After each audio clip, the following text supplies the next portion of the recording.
1446ኛው የኢድ አል አድሃ አረፋ በዓል በወላይታ ሶዶ ከተማ በአደባባይ ሶላት ስነ ስርዓት ተከብሯል። በበዓሉ አከባበር ላይ የተገኙት የወላይታ ሶዶ ከተማ ከንቲባ ዶክተር ፍሬው ሞገስ በሙስሊሙ ማህበረሰብ ዘንድ ያለው የመተጋገዝ ልማድ በአካባቢው ማህበራዊ መስተጋብር ለማጠናከር ከፍተኛ ሚና እንደሚጫወት ገልጸዋል። ሁሌም በአድናቆትና በአንክሮ የምመለከተው የአረፋ ቀን ክንዋኔ አንዱና ትልቁ አንድ አባወራ ባለው አቅም የገዛውን የበግ ሙክት ከዚህ የሶላትና ስግደት ስነ ስርዓት በኋላ ቤቱ ሄዶ ሲባርክ የሙክቱን ወይም የበጉን 1/4 ለተቸገረው ወገኑ ይለግሳል። ይህ የመረዳዳትና የመተጋገዝ ህግ በተከበረው ቁርአን ውስጥ መደንገጉ ሃይማኖታችሁ ለመረዳዳት ለመደጋገፍ በጋራ ተካፍሎ መብላትን ምን ያህል ትኩረት እንደሰጠ ያሳያልና ልትመሰገኑ ይገባል። አላሁ አክበር። መንግስታችን መርህ ባደረገው የማዕድ ማጋራት መርሃ ግብር በዚህ መልክ በተጨባጭ ተግባራዊ ሲሆን ከፈጣሪ የምታገኙት ምንዳ ብቻ ሳይሆን መንግስት ለያዘው እቅድ ትልቅ ድጋፍ እንደሚሆን ላረጋግጥላችሁ እወዳለሁ።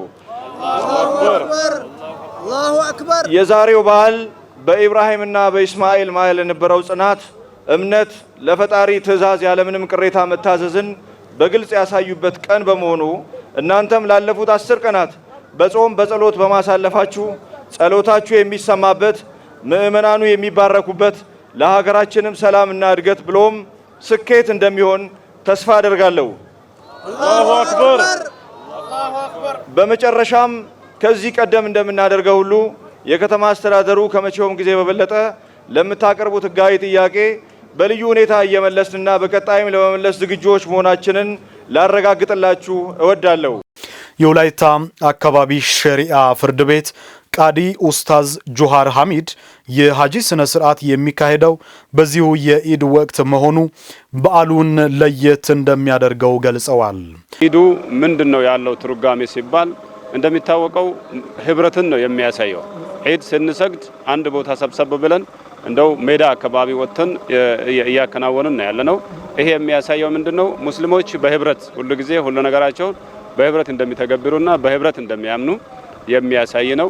ሌላው ከሌላ ከምስኪኖች ጋር ተያይዞ ምናልባት ሰደቃ ከማድረግ መጽዋዕት ከማድረግ ለየቲሞች ወላጅ አልባ የሆኑ ወላጀት የሆኑ ህፃናትን፣ እናቶችን፣ አረጋውያንን ከመርዳት አንፃር ይህ ኢድ እንደሚታወቀው ኡድህያ አለው። ኡድህያ ማለት የእርድ ስነ ስርዓት ያለበት ኢድ ነው። እንደመሆኑ መጠን እርድ ሲከናወን ለሶስት አካፍሉ ይላል ሸሪዓችን ወይም እስላም። ለሶስት አካፍለን 1/3ኛውን በቀኑ ከእንግዳ ከጎረቤት ከሰራተኛ ከመሳሰሉት ተደስተን የምንውልበት ሲሆን 1/3ኛውን ለአቅመ ደካማ ለሆኑ ወገኖች አሳልፋችሁ ስጡ ነው የሚለው። ህዝበ ሙስሊሙ የሚያከናውነው መልካም ተግባር በበዓልና በመደበኛ ጊዜያት ተጠናክሮ ሊቀጥል ይገባል ብለዋል ሲል የዘገበው ሪፖርተራችን አለማየሁ አልቶ ነው።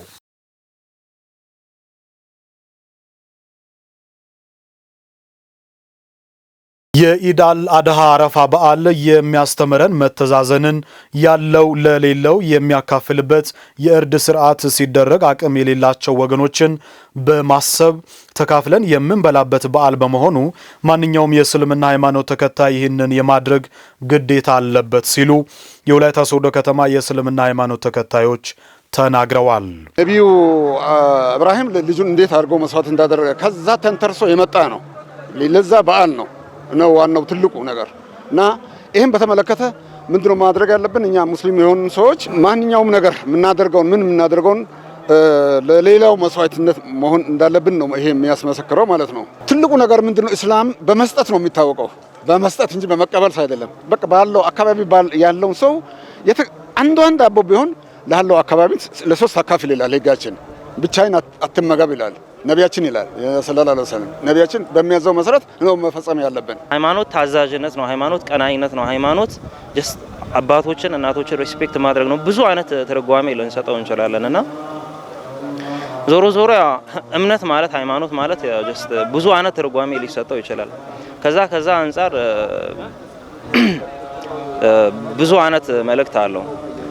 አላህም ይሄን የልጃቸውን ታዛዥነት የአባትየውንም ለእርሱ ትእዛዝ ለእርሱ አመራር ያለውን ቆራጥነት ባየበት ሰዓት ላይ ወፈደይናሁ ቢذبح عظيم ይላቸዋል። በምኩት በሬ በምኩት በግ ወይ ደግሞ በምኩት የሆነ እንስሳ ጀስት ልጁን ፊዳ አደረግነውና እንዲተርፍ ለአባቱ እንዲበቃ እነሱም ደግሞ ላሳዩት ታዛዥነት ጀስት እንደ ሽልማት እንደ ሪዋርድ እንዲሆናቸው አላህ ምኩትን በሬ ከሰማይ አወርዶ እንዲመገቡ አዟቸዋልና ያንንም በማስመልከት ነው አሁን የእርድንም ትእዛዝ ጀስት ተፈጻሚ የምናደርገውና የእምነቱ ተከታዮች በሰጡት አስተያየት እለቱ የመስዋዕት በዓል በመሆኑ ለበዓል ከምናዘጋጀው ማዕድ ለአቅመ ደካሞች በማካፈል በጋራ እናከብራለን ብለዋል። ትልቁ ነገር አሁን እኛ በደቡብ ኢትዮጵያ ውስጥ ያለን ሙስሊሞች ይሆን አጠገባችን ብዙ ደሃዎች አሉ። ለነዛ ደሃ ምናርደውን ነገር አንድ በግን ቢሆን ለሶስት ቦታ አካፍለን ነው መጠቀም ያለብን። ሌላው እስላም ነው፣ ሌላ ኦርቶዶክስ ክርስቲያን ምን የሚባል ነገር አጠገብ ያለውን ሰው ሁሉ ተካፍለ ነው ማግኘት ያለበት። ሁሉም መካፈል አለበት። ሁሉም ውጭ ያለው ሲተርፍ ለወፍ ጭምር ማድረግ አለብን ማለት ነው። ተከፋፍለን ነው መብላት ያለብን ህጉም ስለሚያስተምር። እንግዲህ ዛሬ ወላይታ ሶዶ ላይ አረፋን በማክበር እንደዚህ ፋብለን እያከበርን ያለ ነው። በጣም ደስ ይላል። እንግዲህ እናንተም እንደምታዩት ህዝቡ አረፋ ሲከበር በነገራችን ላይ ያው ሁሉም ወደ እናት አባቱ ሀገር ስለሚሄድ በዛም ሆኖ ግን ማሻአላ ተባረከላ በጣም ደስ ይላል። ይሄው እንደምታዩ ያው አረፋ ለየት የሚያደርገው ነገር ምንድነው? ምስኪን ምንም ማረድ የማይችሉ ሰዎችን ሳታበይ ራስሽ መብላት አትሽምና ከታረደው ላይ አንድ እጅ ለምስኪን ትሰጫለሽ። ያ ግዴታ ነው። ያ ለየት ያደርገዋል። በቃ ፈርድ ነው ማለት ነው። እርድ ይሄኛው የእርድ በዓል ነው በዋናነት እና ተሰብስቦ ከዚህ በኋላ አሁን የሚሄደው ጀማ ከዚህ ጋር ሰግዶ የሚሄደው ጀማ አንድ ላይ ተሰብስቦ እንትን ይልና ተክቢራ ይባልና አርደ ነው የእርዱን 1/4ኛውን ለምስኪን እንሰጠዋለን ማለት ነው። አረፋን ለየት ያደርገዋል። ለየት የሚያደርገው እርድ ነው። አረፋ እርድ ስታርጂ ኡዱህያም ይባላል።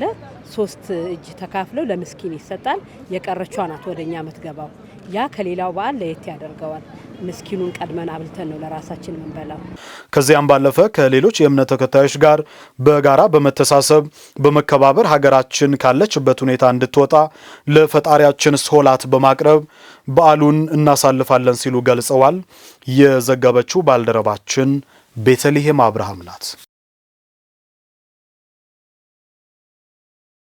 የዜጎችን አካላዊና አእምሯዊ ጤና በማስጠበቅ አምራች ማህበረሰብ ለመፍጠር ሁሉም አካባቢዎችን በመሰረተ ልማት ማስተሳሰር ይኖርብናል አሉ የደቡብ ኢትዮጵያ ክልል ርዕሰ መስተዳድር አቶ ጥላሁን ከበደም። በየጊዜው የአምራች ዜጎችን ሕይወት እየቀጠፈ የሚገኘውን በሽታና ወረርሽኝ ለመከላከል የጤና ተቋማትን ወደ ሁሉም ገጠር አካባቢዎች ተደራሽ ማድረግ ያስፈልጋል ያሉት ደግሞ የኮሬ ዞን ዋና አስተዳዳሪ አቶ ታረቀኝ በቀለ ናቸው። በኮሬ ዞን ጎርካ ወረዳ ከ25000 በላይ ዜጎችን ማገልገል የሚችል የዳኖ ጤና ጣቢያ ተመርቆ ለአገልግሎት ክፍት ሆኗል። ሪፖርተራችን ውብሸት ጳውሎስ ከስፍራው ዝርዝሩን አድርሶናል። ለሕክምና አገልግሎት ፍለጋ ሆነ ለወሊድም ከ10 ኪሎ ሜትር በላይ ርቀት በመጓዝ ሲቸገሩ የነበሩ በኮሬ ዞን ጎርካ ወረዳ የሚኖሩ ዜጎች አሁን ላይ በአቅራቢያቸው ጤና ጣቢያ በመገንባቱ እፎይታ አግኝተዋል። እሺ፣ ጤና ጣቢያ ከዚህ በፊት የለም? እዚህ አካባቢ አልነበረም። ሕክምና የት ነው የሚያገኙት? ከዚህ በፊት ሕክምና የምንሄደው ጤና ጣቢያ ጂጆ ላይ እንሄዳለን። ለክትትል ጤና ኬላ እንመጣለን። የተጎዱትን በነጻ ሕክምና እየሰጡ ነበርና አሁን ተመርቆ እንዲጀመር ነው የሚያደርጉት። በጣም በትልቅ ሁኔታ እናመሰግናለን። የሰጡትን አመራሮችንም እየሰጡት ዞኖች ሁሉ ወረዳዎችንም እናመሰግናለን። ክልሎችንም በጣም የተሰቃዩ የተቸገሩ የተጎላሉ በጣም የተሰቃዩ ነበር። አሁን ግን በቂ የሆነ ሕክምና ቦታ ለኛ ገንብቶ የሰጠ እንደሆነ እና የመስጠቱ ብቻ ሳይሆን አገልግሎቱም የተጀመረም እንደሆነ ከመጀመሩ በፊት እንኳን ደስተኛ በመሆን ህዝቡ እንደዚህ ወጥቶ እየተረባረበ እኛም ደግሞ ደስተኛ የሆነን እያየን ነው ያለ ነው። ያው እናቶች ብዙ ጊዜ ምሽት እየመጡ ወልደው እንግዳ ልጅ ሲቀር በዛ ምክንያት ያ እንግዳ ልጅ ከዚህ ወዳቸው ሲቀር እርጋለ ምናምን ይዞ ሲሄዱ ነበር። ብዙ እየተሰቃዩ ነበር። ይሄ ደግሞ በመገንባቱ እጅ ለእጅ ተያይዘን እናቶችና የህፃናቶችን ሞት ህብረተሰቡን እንደምናድን እርግጠኛ ሆናለሁ። ከ17 ሚሊዮን ብር በላይ ወጪ ወጥቶበት የተገነባው የዳኖ ጤና ጣቢያ በቀበሌውና አጎራባች አካባቢ ላሉ ከ25000 በላይ ለሚሆኑ ዜጎች አገልግሎት የሚሰጥ ለመሆኑ የጎርካ ወረዳ ጤና ጽሕፈት ቤት ኃላፊ አቶ አስቻለው አሳምነው ተናግረዋል። ለዚህ አካባቢ ትልቅ ትርጉም ያለው ጤና ጣቢያ ነው። ህዝባችንም ጤና ጣቢያ ተደራሽ ለማድረግ ያው በመንግስት ብርቱ ጥረት የተሰራ ጤና ጣቢያ ነው። ብዙ ወጪ ወጥቶበታል። ለብዙ አመታትም ቆይቷል። አይ ቲንክ ወደ 5 አመት አካባቢ ሆኗል ተጀምሮ ማለቁ ብቻ ሳይሆን ካለቀ በኋላ ራሱ ለ1 አመት ቆሞ ቆይቷል። ስራ ሳይጀምር ማለት ትልቅ ትርጉም አለው። ለዚህ አካባቢ በጣም ትልቅ ትርጉም አለው ማለት ነው። ምሽት ላይ አገልግሎት ማግኘት አይችሉም ነበር። ከዚህ በኋላ ያገኛሉ አገልግሎቱን። ቀን ላይ ራሱ አገልግሎት ለማግኘት ሲፈልጉ 10 ኪሎ ሜትር መሄድ ግዴታ ነው እነሱ ጋር፣ ወይ 5 ኪሎ ሜትር መሄድ ግዴታ ነው። አሁን ግን እዚህ አካባቢ ብቻ ሳይሆን ከጎናችን ሌሎች ቀበሌዎች አሉ። ወደዚህ ብታይ ከ8000 በላይ ህዝብ አለ ቀበሌው ብቻ ማለት ነው። ክላስተሩን ስንይዝ እስከ 25000 የሚደርስ ህዝብ ያክማል ከደጋውም ጭምር ማለት ነው። ጤና ተቋማትን ብቻ ሳይሆን በዞኑ የተጀመሩ የተለያዩ መሰረተ ልማቶችን በአጭር ጊዜ ለማጠናቀቅ የተንቀሳቀሰ ነው ያሉት የኮሬ ዞን ዋና አስተዳዳሪ አቶ ታረቀኝ በቀለ ከኬንያ እስከ አርባ ምንጭ የሚዘልቅ የ90 ኪሎ ሜትር መንገድ ግንባታ ለማስጀመር መታቀዱንም ጠቁመዋል። የዞናችን ፕሮጀክት አፈጻጸም ከጊዜ ወደ ጊዜ እየተሻሻለ እየመጣ ያለ እንደሆነ የሚያረጋግጡ ብዙ ፕሮጀክቶች የዞን ማዕከልን ጨምሮ በአራቱም መዋቅሮች በውጤታማነት ተፈጽሟል። ያላለቁ ፕሮጀክቶችም እየተሰሩ ይገኛሉ። በክልሉ መንግስት የተጀመሩት የገጠር መንገድና ድልድይ ስራዎች በሂደት ላይ ያሉ ቢሆኑም ከኬሌ አርባ ምንጭ ከተማ የሚወስደው 90 ኪሎ ሜትር የማይበልጥ መንገድ ቢሰራ እረፍት እንደሚያገኝ ህዝባችንን በተደጋጋሚ የሚያነሳው ጥያቄ ትክክል በመሆኑ እንደ ዞን ተቀብለን በእኛ ደረጃ እቅድ ይዘን እየተንቀሳቀስን እንገኛለን። በኮሬና ቡርጂ አካባቢዎች የተጀመሩ የልማት ስራዎችን ለማደናቀፍ የሚንቀሳቀሱ የጸረ ሰላም ኃይሎችን ዓላማ በማክሸፍ በርካታ ፕሮጀክቶችን ገንብተን ለአገልግሎት እናበቃለን ብለዋል የደቡብ ኢትዮጵያ ክልል ርዕሰ መስተዳድር አቶ ጥላሁን ከበደ። በዞን አስተዳደር የወጪ የተገነባው ውስጥ ምንም ቁሳቁስ አልነበረው የተሻለ አገልግሎት እንዲሰጥ የክልሉ መንግስት የውስጥ ቁሳቁስ እናሟላለን ብለን ቃል ገብተናል። የውስጥ ቁሳቁስ የሕክምና መገልገያ ቁሳቁሶችን አሟልተን የተሻለ አገልግሎት እንዲሰጥ እናደርጋለን። እንግዲህ የልማት ስራዎችን ለመስራት በመጀመሪያ ሰላም እንዲኖር ማድረግ ነው ትልቁ ስራችን። ቅድም ምንም ብያለሁ፣ ሰላም ሲኖር ህዝብ ለህዝብ በደንብ በሰላማዊ መንገድ ሲገናኝ የልማት ስራዎችን እንሰራለን። ካልሆነ አስቸጋሪ ነው የሚሆነው። የጋራ ጠላታችን ታጥቀው ህዝብን የሚያሸብሩ ከዕለት ተዕለት እንቅስቃሴ የሚያደናቅፉ የሚያፈናቅሉ ሰላሙ ብቻ አይደለም ጥያቄ የሆነው የነጭ ሳር ብሔራዊ ፓርክ ጋር ተያይዞ ያለ ጉዳይ፣ ሌሎች የመንገድ ግንባታ ጋር ተያይዞ ጉዳዮችን ሰላሙ ሲኖር ነው ሊፈታ የሚችለው። ያን ሁሉ በጋራ ማዕቀፍ ኢቭን ተጀምሮ ያላለቁ የወሰን ጉዳዮችም አሉ። የያዝናቸው አጀንዳዎች አሉ። በጋራ እቅድ ያዘጋጀነው አለ። ይህን በጋራ እየፈታን የምንሄድበት በጣም ጥሩ የሆነ ግንኙነት ስላለን አጠናቀን የምንቀጥለው ነው። የጥንካሬ ተምሳሌት የሆነው የኮሬ ማህበረሰብም የሚታወቅበትን የእርሻ ስራ በማዘመን ምርትና ምርታማነትን ይበልጥ እንዲያሳድግም ርዕሰ መስተዳድሩ መልእክታቸውን አስተላልፈዋል። መጨረስ የማንችላቸው ከኛ አቅም በላይ የሆኑትን በተለይ ዘንድሮ 2017 ላይ በደንብ ከለየን በኋላ 2018 ቀዳሚ የምናደርጋቸው የትኞች እናስቀድም የሚል ነገር በካቢኔ ተነጋግረን መልክ ለማስያዝ በእኛ የምንሰራቸው ትኩረት ሰጥተን በተለይ በጣም ከፍተኛ ችግር ያለባቸው እንደ አቅማችን የትኛውን እናስቀድም የሚለውን እኛም በእቅድ ይዘናል። የእናንተንም እንደ ግብአት እንወስዳለን። ስለዚህ በወንድማማችነት ከአጎራባች ህዝቦች ጋር ጥምረት ፈጥረን የጋራ ጠላት ድህነትን ታሪክ አድርገን የኢንቨስትመንት ማዕከል፣ የቱሪዝም ማዕከል፣ የብልጽግና ማዕከል ብዙ ኢንቨስተሮች ይፈልጋሉ። ሰላም እንዲሆን አድርገን ኢንቨስተሮች መጡ ፕሮጀክቶች እንዲሰሩ ለማድረግ እጅ ለእጅ ተያይዛችሁ ከዞኑ አመራር ጋር ከወረዳም ከከተማ አመራር ጋር ሰርታችሁ ቀይሮ እኛ ድጋፋችንን ቀንና ማታ እናንተን ለመደገፍ ከእናንተ ጋር ለመስራት ዝግጁ መሆናችንን እንገልጻለን። ርዕሰ መስተዳድሩ በኮሬ ዞን በነበራቸው ቆይታ በኬሌ ከተማ ግንባታው ሊጠናቀቅ የተቃረበውን የንጹህ መጠጥ ውሃ ፕሮጀክትና የማጻዳሪ ትምህርት ቤት ግንባታ ያለበት ደረጃም ጎብኝተዋል። የአካባቢ ብክለትን ለመከላከል የተለያዩ ፕላስቲክ ምርቶችን ከተጠቀምንበት በኋላ በተገቢው ማስወገድና ችግኝ መትከል እንደሚገባ የወላይታ ዞን አካባቢ ጥበቃና ደን ልማት ጽሕፈት ቤት አስታወቀም። በተለያዩ ጊዜያት የተተከሉ ችግኞችን በመንከባከብና የደን ሽፋንን በማሳደግ የምግብ ዋስትናን ከማረጋገጥ በተጨማሪ የመሬት ለምነትን ለማስጠበቅ በትኩረት እየተሰራ መሆኑን የገለጸው ደግሞ የኪንዶ ኮይሻ ወረዳ አስተዳደር ነው። በዓለም አቀፍ ደረጃ ለ52ኛ በኢትዮጵያ ለ32ኛ ጊዜ የሚከበረውን የአካባቢ ጥበቃ ቀንን ምክንያት በማድረግ የወላይታ ዞን አካባቢ ጥበቃና ደን ልማት ጽሕፈት ቤት በኪንዶ ኮይሻ ወረዳ ሙንድና ቀበሌ የችግኝ ተከላ ፕሮግራም አካሂዷል። ፍሬው ተስፋዬ በዝርዝር ታስመለክተናለች።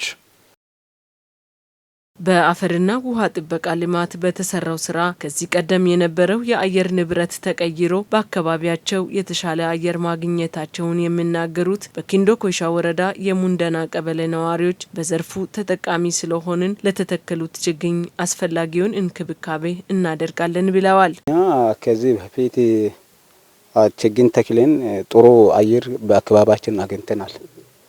ደግሞ ለኛ ከዚህ በጣም ፀሐያማ አገር ስለሆነ ሙቀታማ አገር ስለሆነ በጣም አየር ምቹ አይደለም። ቢሆንም አሁን ትንሽ ጊዜ በኋላ ተከላ ሲመጣበት ጊዜ በኋላ ጀምረን ጥሩ ኤር ኮንዲሽን አግኝተናል። ጥበቃ እናደርጋለን፣ ለኮትኳቶ እናደርጋለን።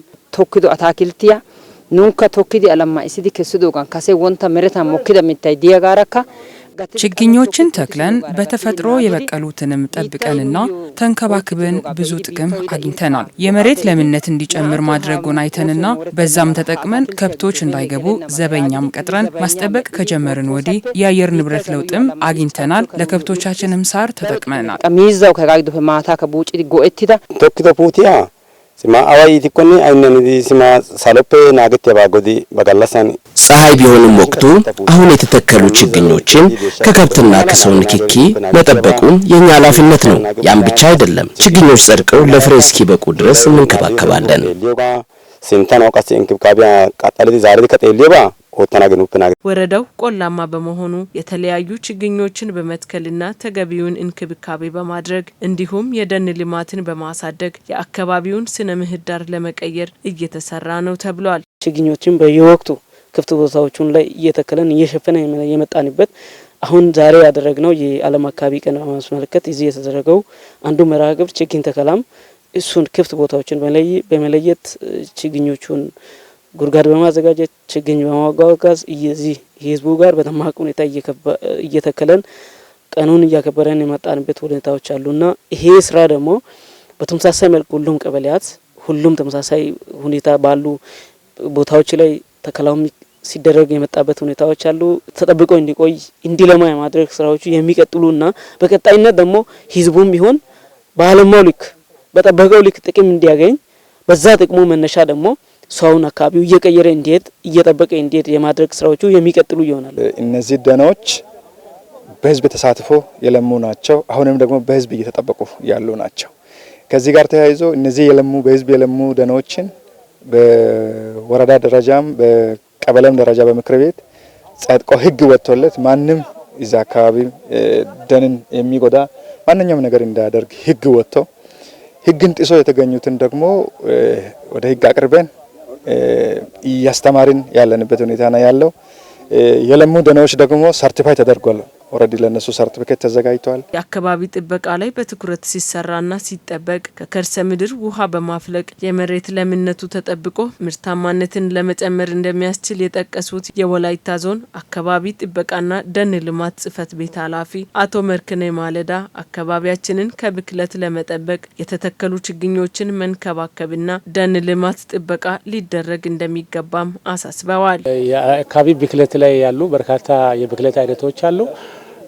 እነሱን ደግሞ እንዴት መቆጣጠር እንዳለብን ከሚሰሩ ስራዎች ውስጥ አንዱ በዋናነት ዛሬ የሚከበረው ፕላስቲክን ብክነትን እንከላከል በሚል ነው። በተዛማጅ ደግሞ በተለያዩ መርሃ ግብሮች ይከበራል።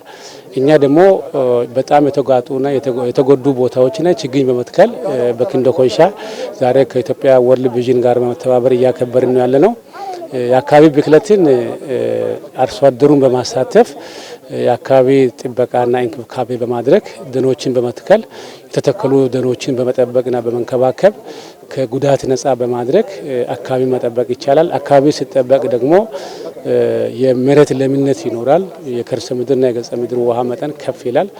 ይሄ ደግሞ ሲኖር የምግብ ዋስትናችን ማረጋገጥና ብልጽግናችን ማረጋገጥ እንችላለን። በዓለም አቀፍ ደረጃ ለ52ኛ በኢትዮጵያ ለ32ኛ ጊዜ የሚከበረውን የአካባቢ ጥበቃ ቀንን ምክንያት በማድረግ የችግኝ ተከላና የአካባቢ ብክለት ቅነሳ ስራ ተከናውኗል። ከከተማው የሚወጣውን ቆሻሻ በዘመናዊ መንገድ በማስወገድ ጽዱ፣ ምቹና አረንጓዴ ከተማን ለመፍጠር በትኩረት እየተሰራ እንደሚገኝ የወላይታ ሶዶ ከተማ አስተዳደር አስታወቀም። በከተማው የፕላስቲክ ቆሻሻን መልሶ በመጠቀም ሀብት ማፍራትና ለወጣቶች የስራ ዕድል በመፍጠር ተጠቃሚ ለማድረግ እንደሚሰራም ተመላክቷል። የከተማ አስተዳደሩ ግንቦት 28 የዓለም አካባቢ ቀንን ምክንያት በማድረግ ከተለያዩ ህብረተሰብ ክፍሎች ጋር የጽዳት ስራ አከናውኗል። ለዳዊት ኮይሻ ዘገባ ነሂሚያ ገነቱ። በከተሞች የሚኖሩ ዜጎች ጽዱና ምቹ አካባቢዎች እንዲኖሩ የማድረግ ስራ መንግስትና ባለድርሻ አካላት እንዲሁም ህብረተሰቡ በቅንጅት መስራት እንዳለባቸው ይታመናል። ከየአካባቢዎችና ቤቶች የሚወጡ ደረቅና ፈሳሽ ቆሻሻዎች በአግባቡ ከተወገዱ ሀብት መሆናቸውን የሚናገሩት የወላይታ ሶዶ ከተማ ምክትል ከንቲባ አቶ ብርሃኑ ጩምአ ዘመናዊ ቆሻሻ አወጋገድ ስርዓት እንዲኖር በትኩረት እየተሰራ መሆኑን ተናግረዋል። ቆሻሻዎች ወደ ሀብት ሊቀየሩ የሚችሉት ከምንጩ ተለይቶ ሲቀመጡ ነው። እነዚህ የሚበሰብሱና ለሌላ አገልግሎት ሊውሉ የሚችሉ ለኮምፖስት ለመሳሰሉት ጉዳዮች ሊውሉ የሚችሉ ቆሻሻዎችን በአንድ በኩል ለብቻ፣ በሌላ በኩል ደግሞ ምንም ተመልሶ ጥቅም ላይ ሊውሉ የማይችሉ ቆሻሻዎችን ለብቻ ማስቀመጥ መቻል አለብን ማለት ነው። ይህን ስናደርግ ከምንጩ ለይተን ስናስቀምጥ ያንን ቆሻሻ ደግሞ መልሶ ለሚወስዱ አካላት ብዙም ችግር አይኖርም። ወደ አንድ ቦታ ወስደን ቆሻሻን በአግባቡ ማኔጅ ማድረግ እንችላለን ማለት ነው። ስለሆነም ከደረቅ ቆሻሻ አንጻር ስናስብ እነዚህን ጉዳዮችን ታሳቢ ያደረገ ስራ ነው ዛሬ ያስጀመረው። የአካባቢ ጽዳት ካልተጠበቀ የአየር የአፈርና የውሃ ብክለት ይደርሳል። በቅርብ ጊዜ በዘርፉ የተደረጉ ጥናቶች እንደሚያመለክቱት የፕላስቲክ ብክለት ለአካባቢ እጅግ አደገኛ ጠንቅ እንደሆኑ ይገለጻል። እነዚህን ብክለቶችን ለመቀነስ መንግስትና መንግስታዊ ያልሆኑ ተቋማት ለህብረተሰቡ ግንዛቤ መፍጠር ስራ በአንድነት እየሰሩ ይገኛሉ። ከዚህም ተቋማት መካከል አንዱ ጣምራ ለማህበራዊ ልማት ድርጅት ኖርዌይ እርዳታ ቤተክርስቲያን ባገኘው የገንዘብ ድጋፍ የቆሻሻ አያያዝና አወጋገድ ስርዓትን ለማዘመን እየሰራ እንደሚገኝ የሚናገሩት የድርጅቱ ፕሮጀክት አስተባባሪ አቶ ማቴዎስ ማዴቦ ናቸው። ዌስት ፎር ቫልዩ የሚባል ፕሮጀክት ነው። ይሄ ማለት ቆሻሻ ሀብት ነው የሚል ትልቅ ዓላማ ይዞ የተነሳ ፕሮጀክት ነው። ይህንን ፕሮጀክት ይዘን ስንነሳ 3 ዓላማዎች ይዘን ነው የተነሳ ነው። አንደኛ የፕላስቲክ ፖሊሽን መቀነስ ነው በተቻለ መጠን። ሁለተኛ እንደገና ደግሞ ለማህበረሰቡ ግንዛቤ በመፍጠር ዌስት ሶርቲንግ ላይ ዌስት ማኔጅመንት ላይ ማህበረሰቡ ዘመናዊ በሆነ መልኩ ቆሻሻዎችን በአግባቡ ማኔጅ የሚያደርግበትን ሂደት ለመፍጠር ነው። ሶስተኛ ደግሞ በዚህ ዘርፍ ደግሞ ተደራጅተው የሚሰሩ ማህበራት አሉና እነሱን ደግሞ የማቴሪያል ድጋፍ በማድረግ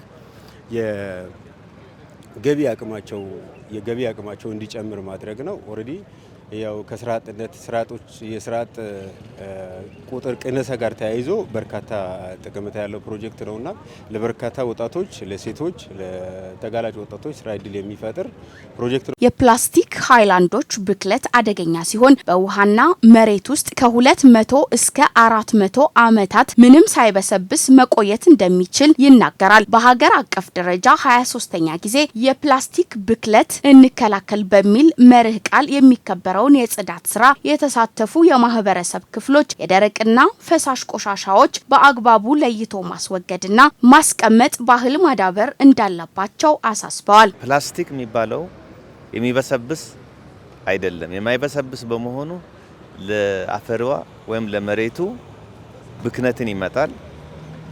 ያንን አንስተን በማስወገድ አንድ ፋይዳ አለው። ደረቅ ቆሻሻን አሁን እኛ አካባቢ ላይ በማዳበሪያ ይሰበሰባል፣ ይቃጠላል በአንድ አቅጣጫ። እርጥብ ቆሻሻ ማለት ዝቃጭ ምናምን የሌለው ጉድጓድ ተቆፍሮ ወደ ውስጥ ይገባል። እንደዛ ነው የምናደርገው። ደረቅ ቆሻሻና ፈሳሽ ቆሻሻ አይለዩ። የተሰበረ ብርጭቆ ምናምን እያወጡ ከነቆሻሻ ጋር ይጥላሉ።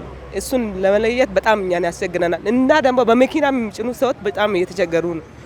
ከዛ ይሄንን ሰው ታሳቢ አድርጎ ቢያስተካክል ቆሻሻ ከቤቱ ደግሞ ይሄንን ወረቀት መንገድ ላይ እየጣሉ ሙዝ፣ ልጣጭ፣ ቆሻሻ ነገር መንገድ ላይ የሚጥል ሰው ሁሉ ታሳቢ እያደረገ በራሱ እንትን እንደሚል ቢያቅ ቢያስተካክል እያልኩኝ ነው በራሴ ፍለንተን ምን ምላ ጽዱና ምቹ አካባቢ ለመፍጠር ሁሉም የማህበረሰብ ክፍሎች ከቤትና አካባቢው ጀምሮ ቆሻሻዎችን በአግባቡና በስርዓት በማስወገድ ከተማይቱን ጽዱ፣ ምቹና ማራኪ እንዲሆኑ የበኩላቸውን ኃላፊነት እንዲወጡ ጥሪ ቀርቧል። አንዳንዴ በተለምዶ መጋኛ መታው መጋኛ ፊቱን አጣመመው ሲባል ሰምተው ሊሆን ይችላል። ድንገተኛ የፊት መጣመም ችግር ሲያዩ ሰዎች ወዲያውኑ የጤና ተቋም መታየት እንደሚገባቸው የዘርፉ ባለሙያዎች ይመክራሉ። ለመሆኑ ለድንገተኛ የፊት መጣመም ምክንያቶቹ ምንድናቸው? የሚያስከትለውስ ችግር ምንድነው? መቅደስ ሹሌ የዘርፉን ስፔሻሊስት ሐኪም አነጋግራ ትንታኔ አዘጋጅታለች። በእድገት እስራኤል ይቀርባል።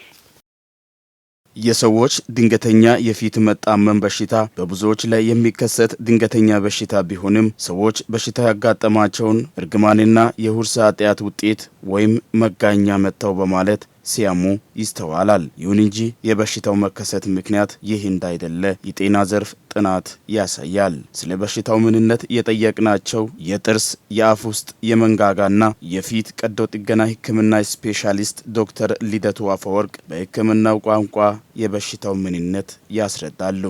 ቤልስ ፐልሲ ማለት ከነርቮቻችን ጋር የሚገናኝ ነገር ነው። ሰውነታችን ውስጥ በተለይ ከጭንቅላታችን አካባቢ ወደ ፊታችን እና ሌሎች ሰውነታችን ክፍሎች የሚወጡ ወደ 12 የሚሆኑ ዋና የሚባሉ ነርቮች አሉ። ከነዚህ ውስጥ 7ኛው ነርቭ የሚባል ነው ፋሻል ነርቭ እንለዋለን። ስለዚህ ይሄን ነርቭ የፊታችንን እንቅስቃሴ የሚቆጣጠርልን ነርቭ ነው። ከሌሎች ነርቮች አንዱ ነው ማለት ነው። ስለዚህ ይሄን ነርቭ ከአንጎላችን ውስጥ በአንዱ በኩል በጆሮ ግንዳችን አካባቢ ነው የሚወጣው። እዚች አካባቢ ይወጣና ነው ፊታችን ላይ 5 የተለያዩ ብራንቾች ይኖሩትና ይበተናል።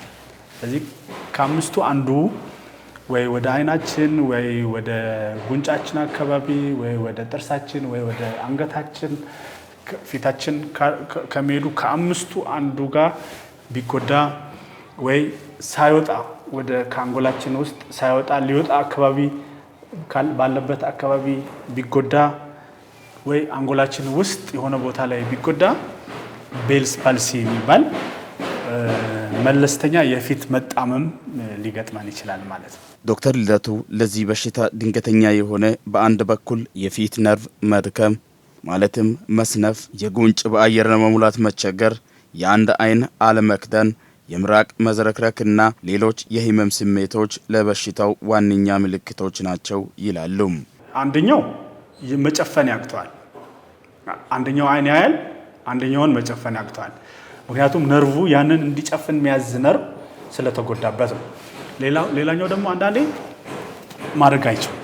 ስለዚህ በአንድ በኩል ያለውን ይሳባል፣ ወደዛኛው ወደ ኖርማሉ ቦታ ስለሚሳብ እንትናቸውን ምራቃቸውን መቆጣጠር ያቅታቸዋል። ስለዚህ ምራቅ እንደፈለጉ ይፈሳል ማለት ነው። ስለዚህ አይኑን መጨፈን አይችልም፣ ምራቁንም መቆጣጠር አይችልም። ከአይኑ እንባ በጣም ይፈሳል። እዚህ አካባቢ በቃ ወደዚህ የመሳብ ማድረግ ይደክማል ማለት ነው። ስለዚህ ያ ስሜት ስላለ ያንን እንደ ምልክቶቹ ሕክምናውን እንሰጣለን ማለት ነው። በጤናው ዘርፍ ለድንገተኛ የፊት መጣመም በሽታ ብቸኛ ምክንያት ነው እየተባለ ነገር ባይኖርም በቫይረስ ኢንፌክሽን አማካኝነት ያልታሰበ አደጋ በጆሮ ግንድ አካባቢ ሲያጋጥምና የስኳር ህመም፣ የደም ግፊት እንዲሁም ከመጠን በላይ ውፍረት ሊያስከትለው እንደሚችል ነው የዘርፉ ስፔሻሊስት ዶክተር ልደቱ ያብራሩት። ሪስክ ፋክተርስ የምንላቸው አሉ። ይሄኛው ሊሆን ይችላል ብለን የምናስባቸው ነገሮች አሉ። አንዱ እዛ አካባቢ ትራውማ ወይም የሆነ ጉዳት ቢደርስበት ቀጥሎ ያ የሰውነታችን ክፍል ሊጣመም ይችላል ማለት ነው። ሌላኛው ደግሞ እነዚህ ቫይረሶች ናቸው። ቫይረስ አሁን ኢንፍሉዌንዛ ሊሆን ይችላል፣ ሄርፐስ ዞስተር፣ ሄርፐስ ሲምፕሌክስ የሚባሉ ብቻ ጥቃቅን ህዋሳት ቫይረሶች ያንን ነርቭ ሄዶ ሲያጠቁት እዛ አካባቢ ኢንፌክሽን ነገር ሲፈጠር ቀጥሎ ያለው የነርቭ ክፍል ሊደከም ይችላል ማለት ነው። ሌላኛው ደግሞ እጢ ነገር ወይ ነርቭ ላይ ወይ እዚህ የሰውነታችን ሳሊቨሪ ግላንድስ የሚባሉ አሉ። የምራቅ የሚያመነጩ እዚህ ፓሮቲድ ግላንድ የሚባል አለ። ይሄ አካባቢ እዚህ ላይ ያለው እጢ ሲያብጥ ወይ ከውስጥ በኩል ሊሆን ይችላል፣ ከውጭ በኩል ማለት ፊት ላይ ማለት ነው። ከውስጥ በኩል ስል ወደፊት ከመውጣቱ በፊት አንጎላችን አካባቢ ማለት ጆሮ ግንዳችን አካባቢ ወይ ከውስጥ በኩል ያለው ማለት። ስለዚህ እዛ አካባቢ የሆነ እጢ ነገር ካለ በደንብ ይገፋዋል። በደንብ ወጥሮ ሲይዘው ወይም ነርቭን ራሱን ኢንቮልቭ ያደረገ እጢ እዛ አካባቢ ሲፈጠር ቀጥሎ መልእክት አይተላለፍም ማለት ነው። ስለዚህ ፊቴን ሰብስብልኝ የሚል ወይ ወደ ላይ ጨፍንልኝ አይኔን የሚል መልእክት ከአእምሮ ውስጥ ነው የሚቀበለው ነርቭ። ስለዚህ ያንን መልእክት ተቀብሎ ማስተላለፍ ያቅተዋል ማለት ነው። መሀል ላይ የሆነ ቦታ ላይ ልክ እንደ ኤሌክትሪክ ማለት ነው። ድንገተኛ የፊት መጣመም በሽታ እያጋጠመው ግለሰብ በአፋጣኝ ሕክምና የሚያገኝ ከሆነ ወደ ነበረበት ጤንነቱ የመመለስ እድል መኖሩን የሚገልጹት ዶክተር ልደቱ በሽታ በተባባሰ መጠን የአይን መጥፋት ጨምሮ ወደ ማይመለሱበት ደረጃ መድረስ የሚችል መሆኑንም አክለዋል። ድንገተኛ የፊት መጣመም እስከ 15 ቀን ባለው ጊዜ ውስጥ በራሱ ጊዜ ሊተው ይችላል። ደግሞ አንዳንዴ ከ2 ሳምንት እስከ 6 ወር ድረስም ምንም ሳይሻለን ሊቆይ ይችላል።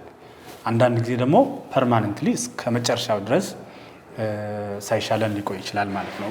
ስለዚህ እንደዚህ አይነት ስሜቶች ገና ሲሰሙን ከመጀመሪያው አካባቢ ጀምሮ ልክ የፊት መጣመሞች ሊኖሩ ሲጀምሩ አይናችን አልጨፍን ሲለን፣ ምራቃችንን በአንድ በኩል መቆጣጠር ሲያቅተን፣ እዚህ አካባቢ በአንድ በኩል ከበድ ያለ ስሜት አይነት ሲጀምር ወዲያው ወደ ሕክምና ተቋማት መምጣት ከቻለን ያንን መከላከል ይቻላል። በጊዜ ከታከመ ይድናል። ይህ ድንገተኛ የፊት መጣመም ወይም በሕክምናው ቋንቋ ቤልስ ፓልሲ መጋኛ የመታው ወይም እርግማን ሳይሆን ከላይ በተጠቀሱ ምክንያቶች የሚፈጠር በሽታ መሆኑን ልንገነዘብ ይገባል። በወላይታ ዞን በተለያዩ አካባቢዎች የአርሶ አደሩ ምርታማነት እንዲጨምር የአፈር ለምነት ለማስጠበቅ ዘርፈ ብዙ ስራዎችን እየሰራ እንደሚገኝ የጠረጴዛ ልማት ማህበር አስታወቀም። የግብርና ምርታቸው እንዲሻሻል፣ የመሬት ለምነቱ እንዲጨምር ከዘመናዊ የአፈር ማዳበሪያ ይልቅ በእቀባ እርሻ እንዲሁም ትል በማብዛት ምርታቸው እንዲጨምር እንደረዳቸው ተጠቃሚ መሆናቸውን የሚናገሩት ደግሞ አርሶ አደሮች ናቸው። ትሁን ዘለቀ ተጨማሪ አላት። አርሶ አደር ሻንካ ሳዳሞ ይባላሉ። የሚተዳደሩትን የግብርና ስራ ለማሻሻል ብዙ ጊዜ እንደደከሙ ይናገራሉ። ነገር ግን አሁን ልማት ማህበሩ ባሰለጠናቸው የእቅባ እርሻ ዘዴ ተጠቃሚ በመሆናቸው ምርታቸው እንደጨመረ ይናገራሉ። ይሄ እቅባ እርሻ በጣም ተስፋ ሰጪና ሰዎች ከእራብ ቶሎ እንዲጠግቡ ራስ በራስ እንዲችሉ የሚያደርግ እኔ ለምሳሌ ህይወት ሰጪ ለማለት ይችላለሁ። ለዛው ነው እቅባ እርሻ በጣም ጠቃሚ ነገር መሆኑን ተረድቼ ነው ለሌሎችም እያስረዳው ነኝ። ሽፋን ብቻ ነው የምሰጠው። ከተሸፈነ በኋላ መሬት ላይ አዲስ መሬት ይጨመራል። ከየት ለማለት ጥያቄ ሊመጣም ይችላል። በመሬት ላይ ያለው አሁን ጥቃቅን ትሎች አሉ። የተሸፈነውን ነገሮችን ይበላሉ። ከተበላ በኋላ እንዳለ አፈር ይሆናል። ልክ እንደ አርሶ አደር ሻንካ ሁሉ በወላይታ ዞን በተለያዩ አካባቢዎች የግብርና ምርታቸው እንዲሻሻል የመሬት ለምነቱም እንዲጨምር ከዘመናዊ የአፈር ማዳበሪያ ይልቅ በእቅባ እርሻ እንዲሁም በትል ማባዛት ምርታቸው እንደጨመረ ምስክሮች ነን ይላሉ። 2014 ዓመተ ምህረት ላይ ስልጠና ወስደናል። ስልጠናው ሲያስተምሩ በግድ ከጠረጴዛ ልማት ማህበርና የመጀመሪያው ነባር እርሻ አሰራሩ ሰማይና ምድር መሆኑን ሲማር ገና እያስተማሩ ነው ተረድቼ ያለው። ያው የተማርኩትን ኃይል ስለሆንኩኝ እንደሚጠቅም ያኔ በስልጠናው ጊዜም ተረድቼ ያለውና እዚህ መጥቼ ተግባር ላይ እንዴት ላውል በማለት ወደዚህ ተልኮ መሬት ላይ ለማውረድ በጣም ጥረት አድርጌያለሁ። ምንም ጎርፍ መሸርሸር አይችልም፣ መውሰድ አይችልም። ደግሞ በበጋ ጊዜ ንፋሱም ብነፍስም እንኳን አቧራ ሊነሳ አይችልም። ምክንያቱም ተሸፍኗል። አቧራ አይነሳም፣ አይታረስም። አሁን ለምሳሌ ይሄ መሬቱ ሰዎች ይሄ ለምሳሌ ሰውየው ያርሳል። ብዙ ልፋት ስለፋው አይቻለሁ። እኔ ጋር ደግሞ ልፋት የለኝም። ሌሎች ሊለፉ ይችላሉ። እኔ ቅጠሎችን በጥራጊ እንትኖችን ወስደን እዚህ ጋር ባለቤቷም ታመጣለች፣ ልጆቹም ያመጣሉ። በስባሽ ቅጠሎችን ይጨመራሉ። እኔም ራሴ አፈርን በተለያዩ የበስባሽ ነገሮች በመሸፈን እንዲሁም ለአፈር ለምነት የሚሆኑ የአፈር ትሎችን በማምረት ምርታማነት መጨመር እንደሚቻል የልማት ማህበሩ የዘርፉ ባለሙያዎች ገልጸዋል። እቀባ እርሻ ማለት በተለምዶ ሰው ከዚህ በፊት ከሚዘራው እና ሰብልን ከሚያመርተው አሰራር ለየት የሚያደርገው በእቀባ እርሻ ሰው ደጋግሞ አፈርን አርሶ ሳይሆን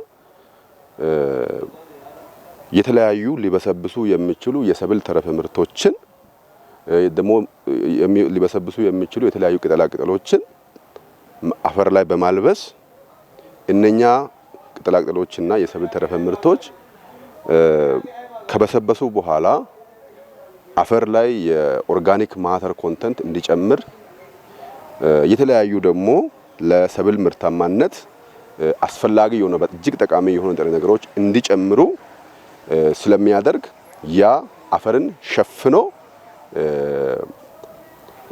እንዲያመርቱ ነው አርሶ አደሮችን የምናስተምራቸው ማለት ነው። ይሄኛው የትል ሰራሽ በስባሽ ማዳበሪያ ወይም ቨርሚ ኮምፖስት የሚባለው ከሌሎች በጣም የተለየ ጥቅሞች አሉ። አንደኛው የዚህ ጥቅም ምንድነው?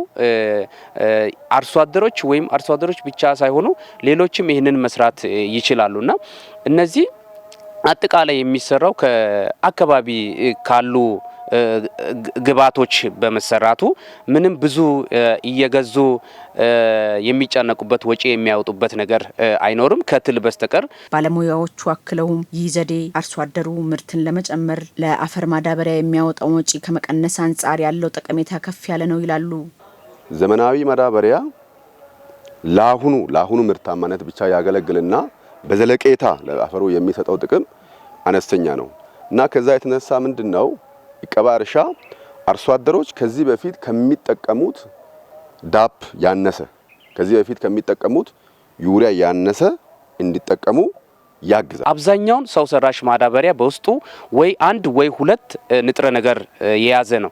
ይሄኛው ግን በውስጡ 18 የተለያዩ ለእጽዋት እድገት እንደገና ጥንካሬ በሽታን እንዲከላከል የሚያስችሉ 18 ንጥረ ነገሮች በመኖሩ አርሶ አደሮች ወይም ተጠቃሚዎች ይህንን ቢጠቀሙ የአፈር ለምነትን ማሻሻል ይችላሉ፣ ምርትና ምርታማነትን ማሳደግ ይችላሉ። የጠረጴዛ ልማት ማህበር ዋና ስራ አስኪያጅ አቶ በረከት ጣሰው በበኩላቸው ልማት ማህበሩ ላለፉት 23 ዓመታት የግብርናውን ዘርፍ ለማሻሻል ዘርፈ ብዙ ስራዎችን እየሰራ ይገኛል ብለዋል። የመሬትን ለምነት ከማሻሻል አኳያ ምርታማነትን ከመጨመር አኳያ እነዚህን ስራዎች መሰረታዊ አድርገን እንሰራለንና ያለን ሪሶርስ ቤዝ መሬት ነው። ያንን መሬት ላይ ኢንቨስት አድርገን ምርታማነትን መጨመር በሚለው ያው የትኛውም አካባቢ ካለው ሪሶርስ ነው የሚነሳውና በዚህ ላይ ትኩረት አድርገን እንሰራለን።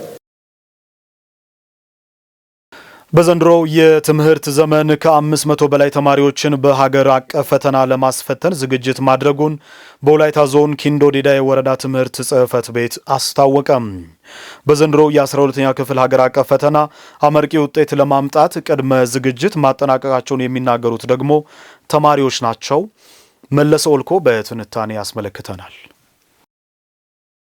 መንግስት የትምህርት ስብራትን ለመጠገን በተማሪዎችና በመምህራን ላይ ትኩረት ሰጥቶ እየሰራ እንደሚገኝ ይታወቃል። በወላይታ ዞን ኪንዶ ዲዳዬ ወረዳም በዘንድሮ ሀገር አቀፍ ደረጃ በሚሰጠው የ12ኛ ክፍል ማጠቃለያ ፈተና ተማሪዎች የተሻለ ውጤት እንዲያስመዘግቡ ከተማሪዎች ከተማሪ ቤተሰቦችና ከመምህራን ጋር በመወያየት በትኩረት እየሰራ እንደሚገኝ የወረዳው ትምህርት ቤቶች ጽሕፈት ቤት ኃላፊ አቶ ባረና ባሳ ገልጸዋል። 532 ሁለተኛ ደረጃ 12ኛ ክፍል ተማሪዎች በሁለቱ ሃይ ስኩል እንዳሉ ነው።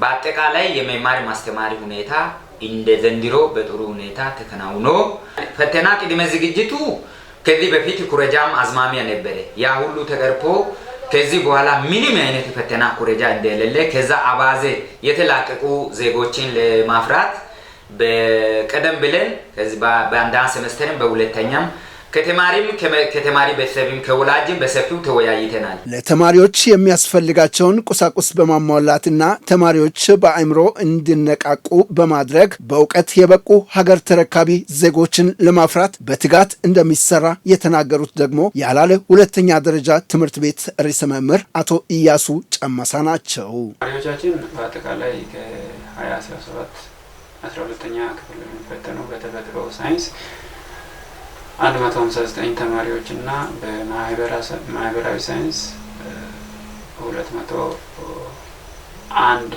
ተማሪዎች በአጠቃላይ 360 ተማሪዎች እያስፈተንን ነው። ውጤት መሻሻል እንዲኖር ከመጀመሪያው ጀምረን ከተማሪዎቻችንም ጋር ከመምህራኖቻችን ጋር ከትምህርት ማህበረሰብ ከተማሪ ወላጆቻችን ጋር ተመካክረን አቅደን እየሰራን የቆየንበት ሁኔታ እንዳለ ከዚህ በፊትም ስንገልጽ ቆይተናል። ከዚህ መነሻ ተማሪዎች በትምህርት ቤታችን በጊዜ ተገኝተው መማሪያ መጽሐፍ በአግባቡ ተረክበው የተረከቡትን በአግባቡ አንብበው እንዲዘጋጁ ከማድረግ አኳያ ሰፊ ስራዎች የተሰራበት ሁኔታ አለ። ባለፉት ጊዜያት የተፈጠረው የውጤት ማጣት ችግር በእኛ ጊዜ እንዳይደገም መደበኛ ሰዓት ከሚሰጠው ትምህርት በተጨማሪ የሚሰጠውን ትምህርት በመከታተል እና የተለያዩ አጋዥ መጽሐፎችን በማንበብ ለፈተና ተዘጋጅተናል ያሉት የሀላሌ ሁለተኛ ደረጃ ትምህርት ቤት የ12ኛ ክፍል ተማሪዎች ናቸው። በኖርማል ክላስ ብቻ ሳይሆን በቃ ትምህርት ብቻ አንብቡ አጥኑ ማለት ብቻ ሳይሆን የሆነ ተስፋ የሚያስጨብጥ ምክርም እየሰጡ የሰው ሀሳብ በምክር ስለምትጸና ደስ የሚል ምክርም እየሰጡ ደግሞ በዛ ላይ ከምክርም ባለፈ እኛ በመረጥናቸው መምህራኖች በእነሱ ከተማራችሁ ውጤታማ ትሆናላችሁ ብለው እኛ በመረጥናቸው መምህራኖች እየተማርን ቱቶሪያል ክላስ እየተማርን ነን እና በዛ በጣም ያግዛሉ። በጣም እያገዙ ያው እስካሁን ድረስ መጥተዋል። ፈተና እያደረገን ያለው ዝግጅት በጥሩ ሁኔታ ላይ የምንገኘው ከ9ኛ እስከ 12ኛ ክፍል ድረስ ያሉት መጽሐፎች እያንዳንዳቸው በአንድ ወደ ውስጥ ገብተን በጥሩ ሁኔታ እያየንና እያጤናን ነው የምንገኘው። ነገ ሀገርን የሚረከቡ እና በእውቀት የበቁ ዜጎችን ለማፍራት እንዲሁም የትምህርት ስብራትን ለመጠገን ሁሉም ባለድርሻ አካላት ተቀናጅተው ሊሰሩ እንደሚገባ መልእክት ተላልፈዋል።